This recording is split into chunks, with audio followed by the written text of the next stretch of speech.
السلام علیکم ورحمۃ اللہ وبرکاتہ۔ پارہ نمبر 22 سورۃ الاحزاب، آیت نمبر 31، آیت نمبر 31۔ أعوذ بالله من الشيطان الرجيم اعوذ باللہ من الشیطان الرجیم۔ بسم الله الرحمن الرحيم بسم اللہ الرحمن الرحیم۔ ومن يقنت ومن يقنت منكن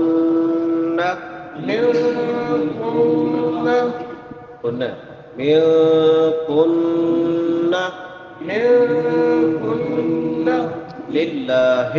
لله ورسوله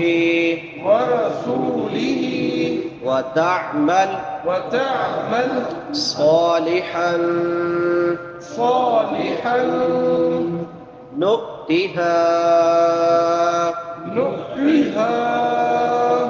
أجرها مرتين وأعتدنا لها رزقا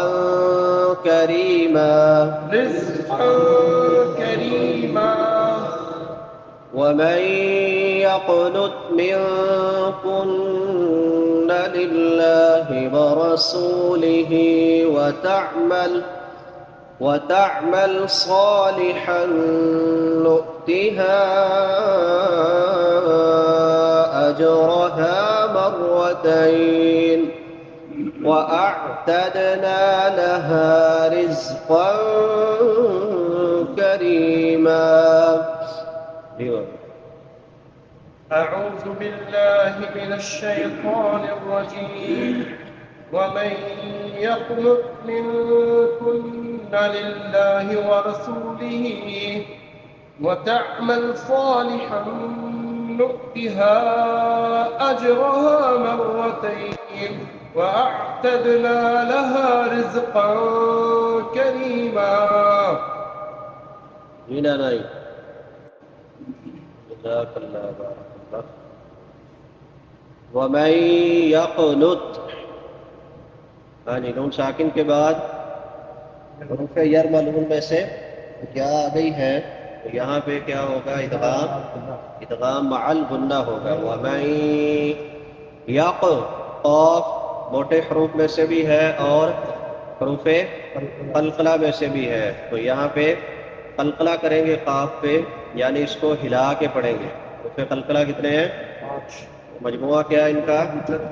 مجد۔ ومن يقنت منكن، نون ساکن ہے، نون ساکن کے بعد حروف اخفاء میں سے قاف ہے تو یہاں پہ اخفاء کریں گے، اخفاء کریں۔ منکن، یہاں پہ غنہ ہوگا کیونکہ نون مشدد ہے، شاد والے نون پہ غنہ ہوتا ہے۔ منکن للہ، لفظ اللہ باریک ہوگا کیونکہ لفظ اللہ سے پہلے زیر ہے، زبر ہو پیش ہو تو پھر موٹا پڑا جاتا ہے، زیر ہو تو باریک ہوتا ہے۔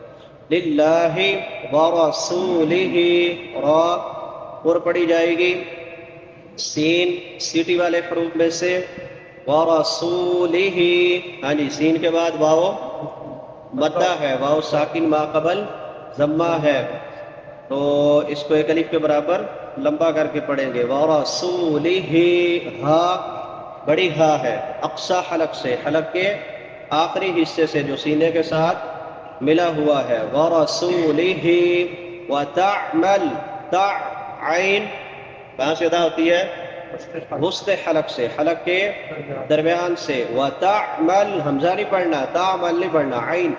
وتعمل صالحا، صا موٹے حروف میں سے، مستعالیہ میں سے اور سیٹی والے حروف میں سے بھی ہے۔ صالحا، صاد کے بعد الف مدہ ہے، الف سے پہلے فتحہ ہے صاد کے اوپر۔ صالحا، نون مشدد ہے، صالحا گناہ ہوگا یہاں۔ صالحا نؤتها نؤتیہا، نون کے بعد حمزہ ہے، جھٹکا دینا ہے یہاں پہ، نؤتیہا نہیں پڑھنا، نؤتیہا۔ ہاں جی، ہا کے اوپر کون سی مد ہے؟ مد منفصل، متصل نہیں، کیونکہ حمزہ دوسری کلمہ میں ہے، مد منفصل ہے۔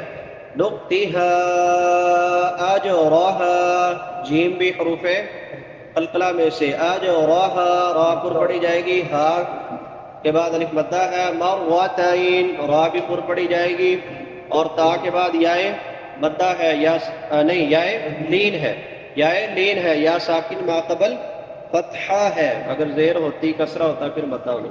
وَأَعْتَدْنَا لَهَا، وَأَعْعَيْن، تاد دال حروف قلقلہ میں سے، نا نون کے بعد الف مدہ ہے، لہا، ہا کے بعد بھی الف مدہ ہے، رزقا، رز، را باریک، زا سختی سے پڑھا جائے گا، رزقا، نون تنوین اخفا ہوگا، کریما، کاف باریک ہے، را کے بعد یا مدہ ہے، اور آخر پہ الف آ گیا ہے تنوین کے بعد، تو وقفاً الف مدہ سے بدل دیں گے۔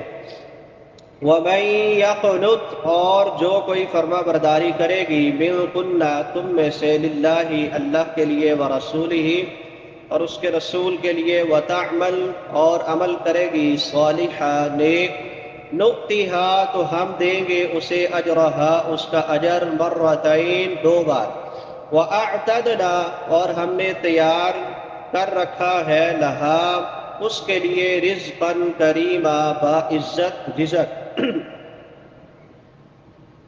وَمَن يَقْنُتْ مِنْكُنَّ لِلَّهِ وَرَسُولِهِ، اب پچھلی آیت میں جس طرح اللہ تعالیٰ نے نبی صلی اللہ علیہ وسلم کی بیویوں سے فرمایا کہ جس طرح تمہارے گناہ پر عذاب ڈبل ہے، اسی طرح اللہ اور اس کے رسول کی فرما برداری پر اور عمل صالح پر اجر بھی ڈبل ہے، ثواب بھی تمہیں دگنا دیا جائے گا، کیونکہ جس طرح تمہارے گناہ میں اللہ اور اس کے رسول کی نافرمانی کے ساتھ ساتھ ان کی اعزا رسانی بھی ہے، اسی طرح ان کی فرما برداری پر اطاعت میں ان کی خاص خوشی بھی ہے۔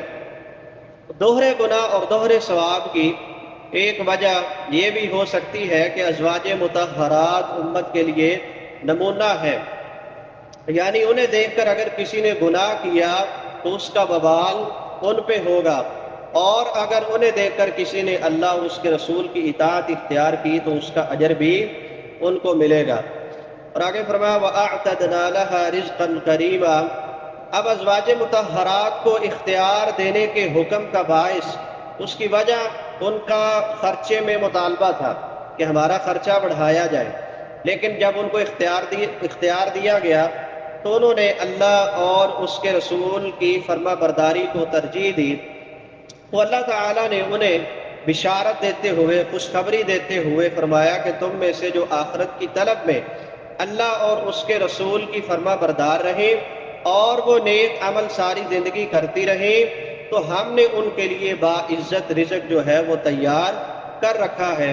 تو اس رزق سے مراد جنت کا رزق ہے، مفسرین فرماتے ہیں اس سے مراد جنت کا رزق ہے، یقیناً اس سے زیادہ عزت والا رزق کوئی بھی نہیں ہو سکتا، جنت کا جو رزق ہے اس سے بڑھ کے عزت والا رزق کوئی نہیں ہے، مگر اس میں جنت کے علاوہ آئندہ آنے والی فتوحات کے حوالے سے بھی رزق کی فراخی کی بشارت ہے، کیونکہ مال غنیمت بھی عزت والا رزق ہے، جس کے حصول میں رزق کے ساتھ ساتھ فتح کی خوشخبری بھی سنائی گئی ہے۔ عبداللہ بن عمر رضی اللہ تعالی عنہ وہ بیان فرماتے ہیں کہ جب خیبر فتح ہوا تو اللہ کے رسول صلی اللہ علیہ وسلم نے اس کے خمس میں سے ہر بیوی کو 240 من کھجوریں اور 60 من جو دیا کرتے تھے ہر سال۔